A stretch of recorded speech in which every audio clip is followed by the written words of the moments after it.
Deseja a paz e a graça de Cristo Jesus. Foi mostrado no estudo anterior que a causa da nossa separação para com Deus é o pecado, e que a única solução para resolver a separação de Deus para com nós foi nosso Senhor Jesus Cristo, que morreu na cruz pelos nossos erros e pecados. Mas hoje vamos falar mais uma vez da morte. Responda para você mesmo: o que é a morte para você?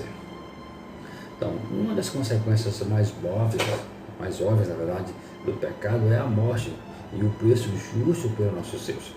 Então, essa verdade é destacada na declaração em que Deus proíbe Adão e Eva de comer o fruto da árvore do conhecimento do bem e do mal. Em Gênesis 2,17 diz: não coma a fruta dessa árvore, pois no dia em que você comer, certamente morrerá. E também é encontrada na declaração de forma didática em Romanos 6,23, que diz que o salário do pecado é a morte. Então aqui o argumento de Paulo é que, como o salário, a morte é um pagamento adequado, uma justa recompensa por aquilo que eu e você fizemos. Então resta destacar que essa morte que merecemos possui vários aspectos, e um dos aspectos é a morte física. Tanto o justo como o injusto, pecador e não pecador, irá passar por esse tipo de morte. Outro aspecto que eu quero aqui falar é a morte espiritual. Esse tipo de morte é experimentada em vida. Mas como assim, já em vida? Isso acontece porque essa morte significa a separação espiritual de Deus. Sim, a Bíblia considera pessoas sem Deus mortas espiritualmente. Então, essa morte espiritual se dá por causa do pecado que reina em nossas vidas. Sem Cristo, todos nessa condição de morte espiritual são pessoas que realmente de fato não têm relacionamento com Deus, com Jesus. Então, porém, essa condição de morte pode ser mudada pela graça de Deus, mediante a fé em Cristo, que é a nossa salvação. Olhemos Efésios 2, versículo 1 diz: Ele, Jesus Cristo, vos deu vida, estando vós mortos nos vossos delitos e pecados. Amém?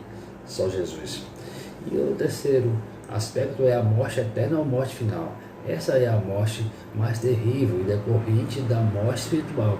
Ela também significa uma separação espiritual de Deus, mas dessa vez uma separação eterna.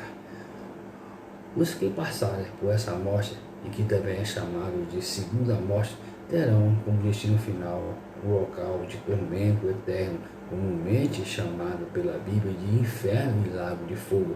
Em Apocalipse 20,14 diz: então a morte e o inferno foram lançados para dentro do lago de fogo. Essa é a segunda morte, o lago de fogo.